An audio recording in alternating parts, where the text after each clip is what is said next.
강사는 증시 깍두기. 안녕하세요. 정신한 시판 한지원입니다. 네.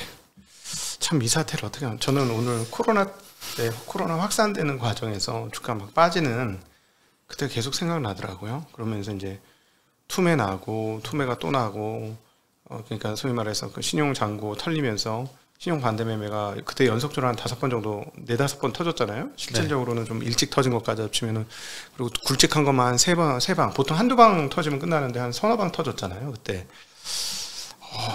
느낌 비슷하네 그때하고.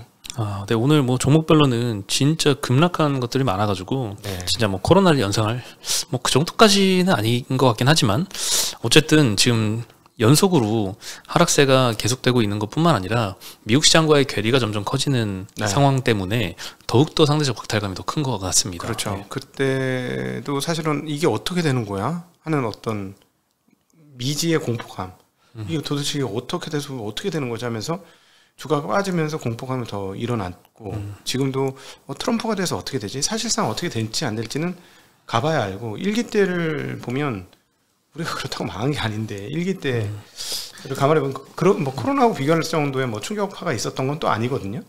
근데 어떤 두려움, 야 이거 이렇게 돼서 어떻게 되는 거야 하는 미지의 두려움과 거기다 물량이 쏟아져 나오면서 시장이 비었고 수급이 빈자리에 매도 물량 나오니까 그냥 하염없이 쫙쫙 빠지는 그때 게다가 심리적으로는 미국에 참여를 못하신 분들은 미국 대비 빠진 폭이 어떤 느낌이냐면 코로나 확산 때 빠지는 느낌?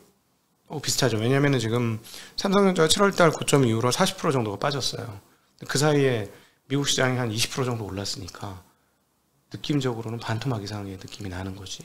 그래서 심리적으로 그때하고 거의 비슷하다고 봐도 무방할 것 같습니다. 네, 그래서 국내 주식 당연히 이렇게 포지션이 있으니까 지금 뭐 매도를 하는 실익은 좀 없어 보이고 미국 주식을 사실상 내 자산의 일정 부분은 같이 투자를 하는 게 맞는 것 같아요. 근데 지금 분위기가 현장에서 지금 한국 주식 팔아달라는 주문들이 속출하고 있어요.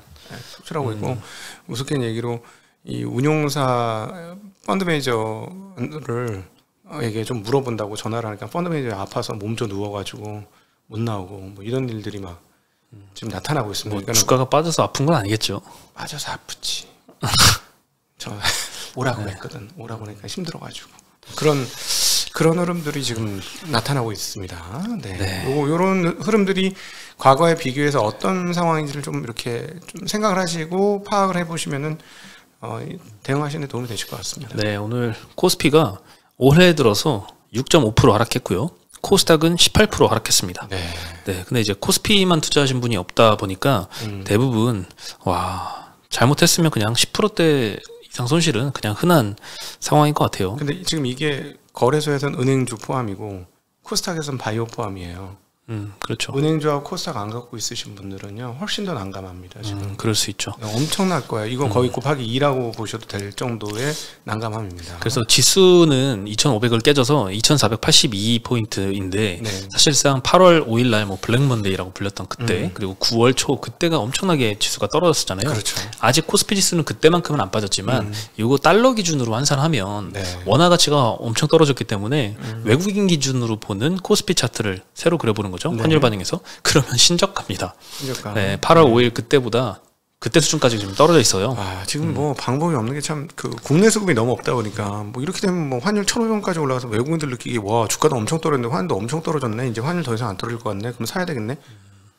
이래야 외국인 매수가 들어올 것 같아. 지금 이 상황이면 환율도 좀 도와주질 않고 있어요. 그래서 외국인 입장에서는 그냥 지금 파는 게 뭐 그냥 공포에 손절매 치고 그냥 다 도망가는 그런 모습인 것 같아요. 외국인들 오늘 다 올해 이번 건 이건 손절매라고 봐야 되죠. 그렇죠? 그래서 오늘 외국인 수급은 2,300억도 코스피에서 순매도를 했고요. 코스닥에서는 거의 똔똔이에요. 이것도 장 중에는 몇백억 마이너스였거든요.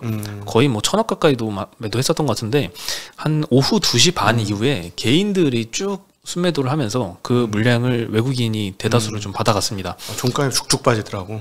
코스닥에서 2시 반 이후만 800억 매도했어요, 개인이. 아침에부터 많이 사다가 오후 들어서 다 좀 매도를 많이 했고. 약간 신용 투매 때하고 약간 느낌은 좀 비슷했어. 그보다 강도는 좀 약했지만. 그렇죠? 보통 이렇게 많이 빠지는 날 같은 경우에는 다음 날 아침에 반대 매매 때문에 오전 그 시가가 굉장히 떨어져서 출발하는 경우가 좀 있잖아요. 그걸 고려한 선매도 그렇죠. 아닌가라는 생각이 좀 드는데요. 그러니까, 그렇죠. 신용이 많지는 않습니다만 물량이 터질 수는 있는 거예요. 지금 계속해서 주가가 빠졌으니까. 그리고 체력이 얼마나 약하냐면 순매도 2,500억 거래소 기준으로 2,400억 정도 수준 가지고 지수가 2% 빠지는 거는 조금 말이 안 되는 것 같아요. 그렇죠. 매도 규모 대비해서는 너무 많이 주가가 힘없이 무너지고 있는 게 거래 대금이 미국 시장으로 뺏기고 지금 코인 시장으로 또 뺏겼습니다. 코인 시장보다 이제 훨씬 작은 시장이 됐죠. 소규모의 국가 사이즈 대비해서는 정말 작은 시장이 됐어. 어디 그렇죠. 강남에 하나 분점 내서 강남 카지노 사이즈로 이렇게 해도 돌아갈 것 같아. 분위기가. 국내 이제 가상자산 거래소가 한 5개 정도 있잖아요. 그 거래대금 합산이 코스피 코스닥 거래대금 합친 것보다 11일 날 기준으로 어제는 훨씬 더 많았다고 합니다. 안타까운 상황이에요. 근데 이게 지금 놀라운 일인 게요. 재작년인가요? 루나 사태로 한국의 그 코인 투자자들이 다 전멸했잖아요. 그런 걸 감안하면 전멸한 시장에서 다시 거래대금이 올라와가지고 올라온 거니까 부활인 거죠. 근데 이제 그게 이제 그 사람들이 내가 회복했을 것 같진 않아. 새로운 자금 들어간 거고 거기서 매매를 하는 거거든. 근데 그거보다도 거래대금이 작아진 거니까 뭐 예를 들어 루나 사태 때는 처음이니까 막 그때 돈도 많았고 사람들 그러니까 거래대금이 앞설 수 있죠. 근데 지금은 죽었다가 나머지 돈 들어가가지고 이렇게 된 건데 이건 굉장히 거래소와 코스닥의 그 거래가 죽었다는 얘기를. 그래서 뭐 트럼프 피해주만 빠지는 게 아니고요. 처음에는 이제 트럼프 당선 직후에 트럼프 수혜주들 많이 떴잖아요. 그리고 피해주들은 빠졌는데 이후에는 이게 조금 되돌려지지 않을까? 트럼프 수혜주는 너무 단기에 올랐으니 좀 조정받고 피해주는 너무 많이 떨어졌으니 좀 반등을 하겠다 이런 생각을 했었는데 트럼프 피해주는 더 빠지고 트럼프 수혜주도 이제 빠지기 시작했습니다. 놀라운 건 미국 시장에서도 상승했던 그런 섹터들이 한국 시장에서는 오히려 하락하고 특히 뭐 전력기기 이런 데는 어제 미국 시장에선 상승했는데 오늘은 또 엄청 빠졌어요. 한국 시장에선. 분위기가 나쁘다는 게 공모주에서 드러나죠. 최근에 이제 상장되는 공모주가 모두 큰 폭으로 하락을 하고 있습니다. 오늘도 약 한 30%의 신규 공모주의 하락이 나타났어요. 공모주 시장도 안 좋죠. 오늘 코스피는 1.9% 하락했고 코스닥은 2.5% 하락했습니다. 어제도 사실 비슷하게 코스피 1%, 코스닥 2% 빠졌는데 연이어서 코스닥이 정말 하락세가 커지고 있습니다. 오늘은 건설업종이 제일 그냥 건설업종만 상승을 했어요. 코스피에서. 근데 전부 다 재건 테마주 소규모 건설업체들이 좀 상승을 했습니다. 뭐 범양건영, 일성건설, 남광토건 이런 데는 상한가를 갔고요. 코오롱글로벌도 18% 상승했습니다. 뭐 현대산업개발이나 GS건설 같은 회사들은 오히려 하락을 했고요. 그리고 제일 많이 하락한 건 의료정밀 섹터에서 SD바이오센서, DI, 덴티움 이런 회사들 좀 빠졌습니다. DI 빠진 걸로 봐서 국내 소부장들 많이 하락했죠. 의약품 섹터에서도 한미약품이 7.6% 하락을 했습니다. 대웅, 중해제약, 신풍제약, 셀트리온, 녹십자, 대웅제약, 유한양행, 한올바이오, SK바이오사이언스, 삼성바이오로직스 전부 다 바이오 업종도 많이 떨어졌습니다. 전기가스 업종에서도 한국전력, 지역난방공사가 3%, 2%대씩 하락을 했고 보험 섹터도 안 좋았습니다. 롯데손보, 하나손보는 6%대, 5%대씩 떨어지고 대부분 다 하락하면서 뭐 밸류업이고 반도체고 바이오고 뭐 다 안 좋았어요. 그리고 전기전자 섹터에서는 전력기기 관련주들이 뭐 전선주들, 뭐 변압기 관련주들 이런 회사들이 좀 많이 하락을 했고 삼성전자, 하이닉스도 둘 다 3% 중반대 하락을 했습니다. 와, 삼성전자 같은 경우에는 121선을 깨트렸는데요. 121선 깨진 거는 2008년 이후로 처음입니다. 놀라운 상황이에요. 장부가치도 깨졌어요. 장부가치 1이 깨졌습니다. 오늘로. 삼성전자가 22년도에 그 주가가 업황 사이클이 다운 사이클에서 주가가 저점이었거든요. 22년도. 그게 딱 현재 주가 수준까지 빠진 거예요. 그렇죠. 그때 적자 얼마였죠? 적자가 몇 조 났죠? 아니 전체 영업이익으로는 플러스 6조 정도 났었고 적자는 아니었는데 분기 적자 났잖아. 분기 적자. 아닌가? 아니 뭐 연간으로는 이제 6조였는데 뭐 30, 40조 이렇게 벌다가 6조까지 떨어졌는데 어쨌든 적자 나지 않고 계속 순이익은 흑자는 유지했으니까 이 순자산은 계속 커졌잖아요. 근데 주가는 다시 그때 수준으로 돌아갔다라는 거는 그때 이후로는 흑자가 났었으니까 멀티플 기준으로는 더 많이 하락해서 지금 뭐 처참한 상황이죠. 흑자가 안 나는 게 아니잖아. 근데 적자 프라이싱이에요. 이 가격부터는 적자가 나야만 합리화되는 주가입니다. 적자로 간다고 생각하고 여기서 매도를 한 게 아닌가. 적자가 날 수 있나? 제가 보기엔 적자 나기 힘들 것 같은데. 그렇게 생각을 하는 거 아닐까요? 적자가 나기는 힘들 것 같은데. 아무리 상황이 안 좋아도 적자 나기는 힘든데. 안 좋은 건 안 좋은 거고 적자가 나느냐 안 나느냐는 좀 다른 문제인데. 네, 그래서 상위 6번째 하락 업종 화학 섹터인데 여기도 2% 넘게 하락을 했어요. 오, APR이 10%대 하락을 했고요. 코스맥스, 토니모리, 예경산업, 아모레퍼시픽, LG생건도 다 3에서 7%대씩 크게 좀 오늘 화장품 섹터가 어제에 이어서 오늘도 많이 하락을 했습니다. 네. 수출주들이 관세 때문에 타격을 받을 거다 이런 우려가 좀 계속되고 있고 더구나 화장품주 같은 경우에는 미국향 그 수출 기대감 때문에 K뷰티라고 엄청 핫했잖아요. 네. 다 같이 높은 밸류 받았었는데 그게 조금 실적으로 연결이 좀 안 되고 있는 상황이 겹친 것 같아요. 네네. 그렇습니다. 정말 뭐 따로 뭐 할 얘기가 오늘은 크지 않은데 반대로 이제 굉장히 좀 해피한 시장이 있죠. 사실 트럼프 당선 이후에 가장 랠리를 보였던 게 테슬라 주가와 비트코인인 것 같아요. 이 두 가지는 계속 질주를 하고 있어요. 도지코인 3배 올랐습니다. 네, 비트코인도 1억 2천만 원을 돌파를 오늘 했고요. 네. 거래대금도 이제 가상자산 거래소에서 다 빨아갔습니다. 상위 5개사 11 거래대금이 11일 기준으로 20조 원 찍었는데 지난주만 해도 요거의 반토막 정도였거든요. 네. 2배가 늘어났어요. 그러니까 요 거래대금이 국내 주식시장에서 좀 많이 빠져나갔겠죠. 네, 여기서 빠져나가서 다 코인 시장으로 달려갔습니다. 11일 기준으로 코스피 코스닥 합쳐서 거래대금 18조 원이거든요. 네, 이미 뒤쳐졌는데 이게 지속되면 안 될 것 같은데 걱정이 좀 됩니다. 모르겠습니다. 뭐 사람들이 이제 가격을 보고 마음이 움직이고 가격을 따라서 가는 거는 그럴 수 있고 뭐 나중에 후폭풍이 불더라도 가격을 보고 따라가셨으니까 그거는 뭐 트레이딩 관점에서 안 되면 손절매 치고 뭐 그렇게 대응을 하셔야 되는 것 같긴 한데 한국 자본시장을 이 정도로까지 처참하게 만들어 놓을 필요가 있을까? 나가신 분 얘기가 아니고요. 뭔가 이렇게 그 개인도 노후를 여기서 조금 도움을 받고 그다음 나라의 기업들도 산업자금 도움을 받아서 사업을 일굴 수 있는 토대가 되고 그런 게 됐어야 되는데 뭐 쿠팡 같은 경우 한국에서 장사하는데 미국가 있는 거잖아요, 회사가. 근데 그거 되게 지금 보면 되게 잘한 행태잖아. 한국에 있었으면 처참했을 텐데, 그지? 주가가. 근데 이렇게까지 체력이 없을 정도로 가는 거는 고민이 좀 필요한 것 같아요. 뭐 원인을 어디 한 가지로 얘기할 수가 없어요. 아니 근데 고민을 해야 되는데 고민을 하실 만큼 관심이 없는 것 같아요. 근데 이건 고민을 해야 되는 시장이에요. 제가 보기에는 이건 나라 전체로 보면 그렇지 않나? 이거 고민을 좀 해야 정당한 거 아닌가? 이거는 예를 들어 부동산 시장 흔들리면은 고민 엄청 하시잖아. 고민이 아니고 바로 대응 나오시잖아. 근데 제가 이제 주가 떨어졌으니까 이걸 받쳐달라는 얘기가 아니라 한국의 장기적인 성장을 위해서 주식시장이 어떠해야 하는가에 대한 고민을 해보면 주식시장이 이렇게 되는 건 아닌 것 같아. 진짜 너무 안타까워. 그쵸. 힘든 상황입니다. 그리고 뭐 트럼프 뭐 수혜주로 불렸던 사실 바이오 중에서 CDMO 업체들도 사실 중국 생물보안법으로 이제 중국 제재가 심해지면 반사 수혜가 기대가 된다라고 해서 한때 좀 투자 포인트였는데 그렇죠? 오늘 뭐 삼성바이오로직스, SK바이오사이언스, 뭐 ST팜, 바이넥스 다 하락을 해서 트럼프 수혜주도 지금 떨어지는 상황이고요. 조선주도 어제까지는 좋았는데 오늘은 좀 하락을 했습니다. 근데 이제 뭐 여전히 좋다는 의견은 많은 것 같아요. 키움증권에서도 조선 3사의 점진적인 실적 개선세가 계속될 걸로 보고 있는데 향후 2, 3년 동안 고가선박 매출 비중이 증가하면서 실적 개선이 될 것이다 이렇게 보고 있고요.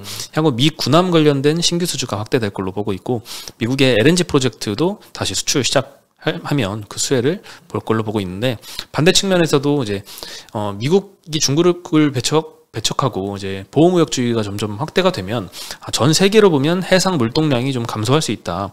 이거는 조금 반대 측면인 것 같은데 해운주의 좀 약세 요인 아닌가라는 생각이 듭니다. 제 주말에 사실 남쪽으로 휴가를 갔어요. 그래서 이제 자전거를 타고 저기 진해, 창원 여기를 이렇게 쭉 다 한 바퀴 다 돌았거든요. 일요일이었어요. 공장 돌아가대. 시끄럽대. 그 옆에 K조선이라는 데를 지나갔거든요. 엄청 시끄럽더라고. 생각해보면 오늘 일요일인데 공장이 돌아가네. 신기하다. 바쁘구나. 일요일도 공장이 돌릴 만큼. 그런 생각이 들긴 했습니다. 바쁘죠. 지금 수주가 꽉 차 있잖아요. 한 몇 년 동안. 네, 그리고 원전주들도 사실 뭐 트럼프 수혜로 분류가 되면서 한때 주가가 좋았는데 약세를 보였지만 그 중에서 뭐 BHI 같은 경우에는 오늘 계약 공시가 나오면서 16% 상승했습니다. 네. 두산 에너빌리티 향으로 LNG 설비 공급 계약이 1,200억 규모로 나와서 좀 주가가 급등을 했고, 나머지 뭐 원전주들은 수혜주지만 크게 이렇게 별 재미가 없었습니다. 오늘 전력기기도 좀 많이 하락을 했고, 그리고 TSMC 같은 경우에는 이제 첨단 칩을 대중 수출 제한을 하겠다라고 했잖아요. 네. 미국의 뭐 트럼프를 보고 이렇게 미리 선조치를 한 것 같은데, 네. TSMC가 어제 3.5% 하락했습니다. 이것 때문에 트렌드포스는 매출이 한 5에서 8% 정도 감소할 수 있다 이렇게 전망을 했는데, 뭐 내년도엔 사실 굉장히 전망이 좋은 것 같아요. 3나노, 4나노, 5나노는 가동률이 100% 이상을 계속 유지할 걸로 보고 있고, 가격 인상도 한다고 하잖아요. 그래서 네.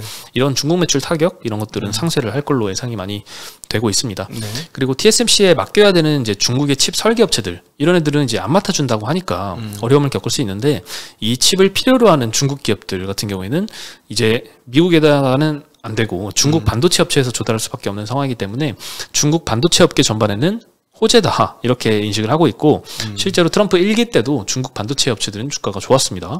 네, 중국의 뭐 신다증권 이런 데는 중장기적으로 공급망 재편이 불가피하고 중국 내의 첨단 공정 생산 능력에 대한 수요 증가로 반도체 소재 장비 기술 혁신이 촉진될 것이다. 네, 이렇게 일단 보고는 있습니다. 네, 반면에 이제 한국 반도체 같은 경우에는 좋지 않았습니다. 오늘 뭐 삼성전자, 하이닉스 다 3%대씩 하락을 하면서 삼성전자는 53,000원 찍어서 22년 주가 저점까지 기록을 한 상황입니다. 네.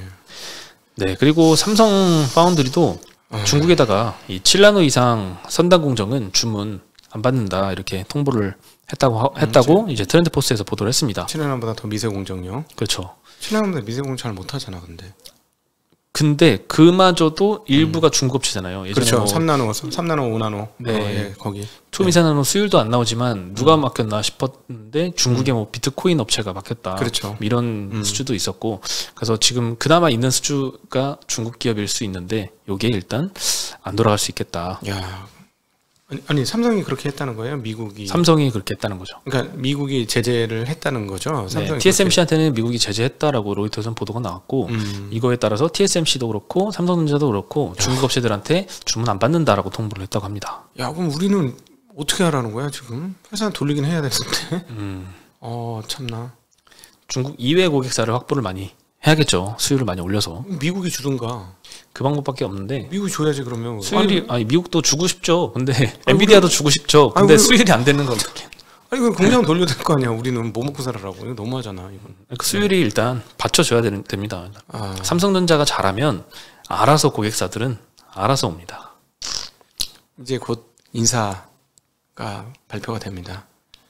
인사 봐야 되겠죠? 네. 근데 하여튼 속보로는 이게 마지막에 다 뒤집힐 수 있어요, 인사는. 그래서 나온 거대로 간다면 뭐 그나마 지금보다는 좀 나을 수 있을 것 같긴 한데 가봐야죠. 그리고 우리 HH에 대한 기대가 너무 크네. 기대고 있는 폭이 너무 크다고밖에 얘기를 못 하겠네.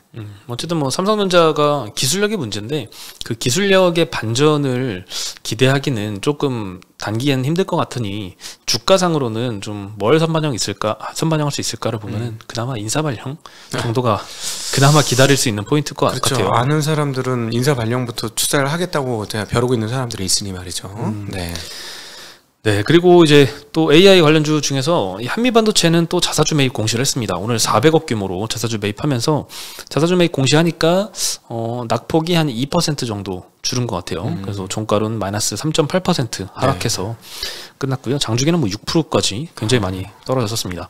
네, 자사주 매입은 굉장히 적극적으로 지속하고 있고, 이런 회사들은 상당한 주식시장에서 프리미엄을 받아야 되는 게 사실 그렇죠. 마땅하죠. 근데 지금 이 업황 자체에 대한 투심이 너무 안 좋다 보니까 예전만큼 이런 주주환원 발표에 대해서 시장이 반영을 잘 해주지 않고 있는 게 안타까운 현실인데, 지난번에 대략 계산해보니까 2년 포워드 기준으로 지금 20배까지 떨어졌어, 주가가.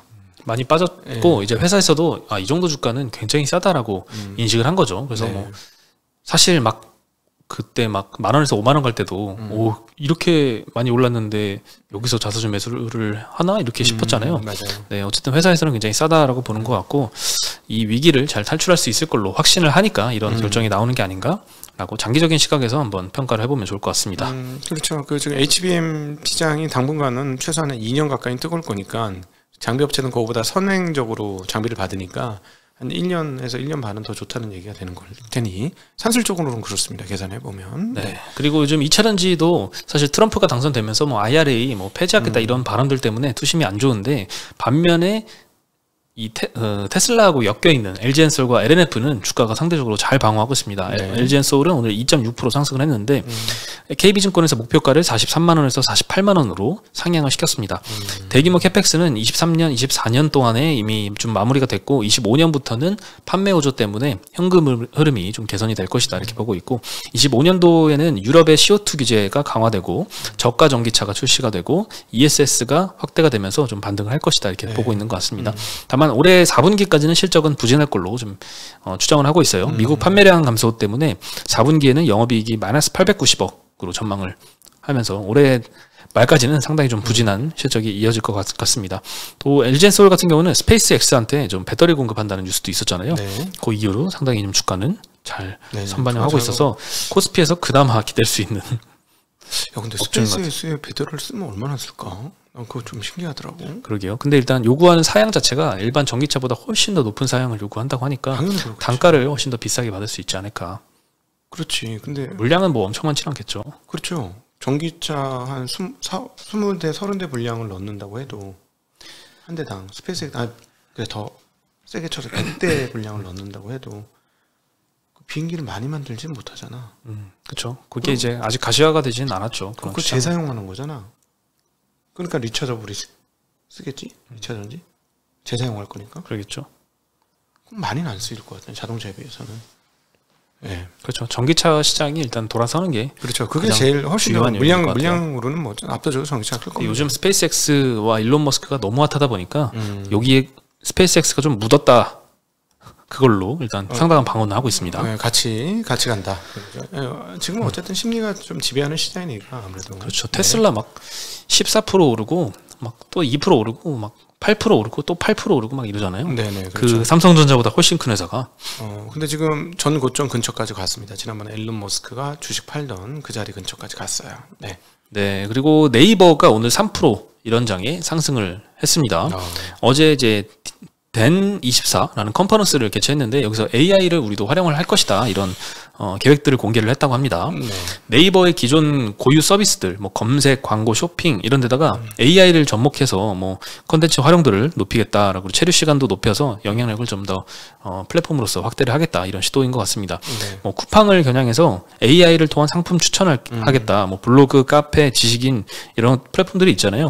이것들을 활용해서 제품 리뷰에 좀 활용을 하겠다 이런 방안들을 발표를 했고 무료 배송, 무료 반품 뭐 3시간 내 배송 이런 배송 경쟁력을 강화하겠다 이런 발표도 했습니다. 네, 그래서 쿠팡 따라잡겠다라고 하는 것 같고 그리고 뭐 AI 기업 치고는 사실상 이 각 사업 부문마다 인류 업체들이 다 뒤처진 측면이 있어서 아직 시장에서는 이렇게 좋게 평가를 못 받고 있는 것 같아요. 뭐 AI 사업 같은 경우에는 뭐 빅테크들이 너무 잘 나가죠. 여기에 뒤처지고 커머스는 쿠팡한테 좀 밀리고 광고는 또 유튜브나 인스타 같은 막강한 경쟁자가 있어서 어느 곳에서도 좀 1등 사업자로서의 면모를 좀 못 보여준다라는 측면에서 AI 업체라고 하기에는 주가가 상당히 좀 빅테크와의 괴리는 좀 큰 상황인데 앞으로 잘 보여줄 것 기대해봐도 되겠죠. 그리고 일단 실적들은 굉장히 잘 나오고 있습니다. 네. 그렇습니다. 이거 쉽지 않은 날이었습니다. 어제 오늘 아주 이틀간 정말 이거는 페닉스엘은 아닌데 페닉스엘은 아니거든. 그 신용 털리는 것도 아닌데 유사한 그런 느낌입니다. 지금 한국을 탈출을 못해서 지금 난리가 난 그런 분위기인데 바닥이 근처였으면 좋겠네요. 계속 리밸런싱을 해나가면서 잘 대응을 해야 될 것 같아요. 어떤 종목이 반등할 때 더 세게 반등할지 지금은 사실 투자 포인트 살아있고 굉장히 실적도 앞으로 내년도 실적도 기대가 되는 이런 회사들까지도 다 같이 빠져버리고 있거든요. 그렇습니다. 이런 데서 좀 선별 작업을 하는 게 지금으로서는 최선의 방법이 아닐까 생각이 듭니다. 네. 네, 저희는 여기서 오늘 인사를 드리겠습니다. 네, 안녕. 안녕.